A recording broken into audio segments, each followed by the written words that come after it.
Okay, The Rock, the Road, and the Rabbi by Kathie Lee Gifford with Rabbi Jason Sobel, and also her tour guide, Roy Donovan, I think was his name, Ray Donovan. And this book is an excellent read for anybody that, anybody that wants to travel to Israel and wants to get one book that totally encapsulates what I would consider highlights of that area of the world. And she did a nice job. First of all, Kathie Lee Gifford I didn't know much about, but I was impressed with her knowledge on Israel. And she's been 27 times, which is why she wrote this book. She's been there since she was visiting since she was a child.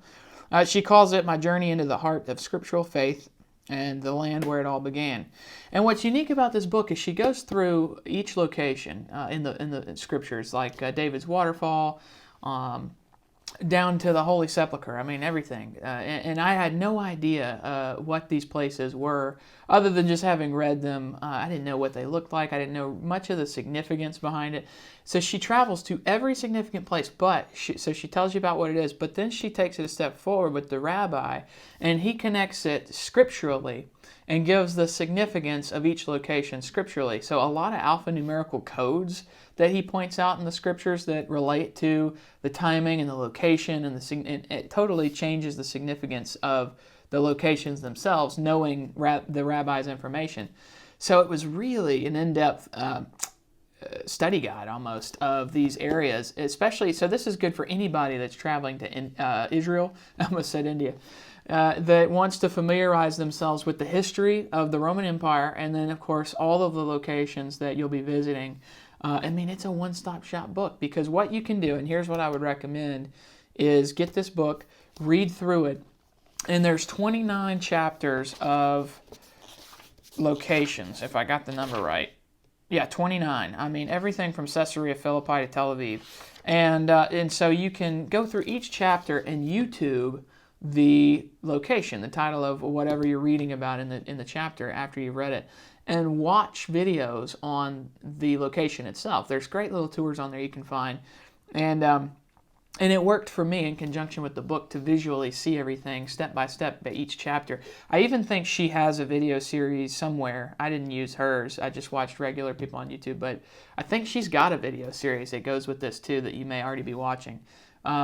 But check on that too. But the last point I'll make is she did some great storytelling in this book too. It's not just history. It's not just about the location, but she talks about the travel experience that she had with her tour guide and her family members and everybody else involved. And that made for great reading. It was nice to hear about her husband and like where and how long the flight, just details that were part of the story aspect of traveling there.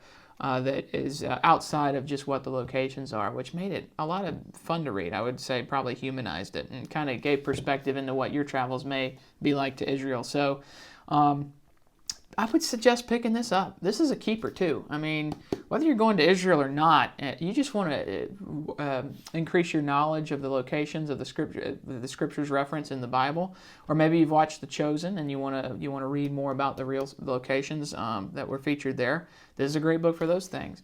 But then also, if you're a fan of Kathie Lee Gifford, I would guess you probably would take this and enjoy this too. So a bunch of different readers that would enjoy this book, but I love the aspect of the storytelling combined with the history of the location, and then the scriptural analysis provided by the rabbi. All of it kind of worked well together. So I would recommend it, and I'll probably keep it on my shelf. The Rock, the Road, and the Rabbi by Kathie Lee Gifford.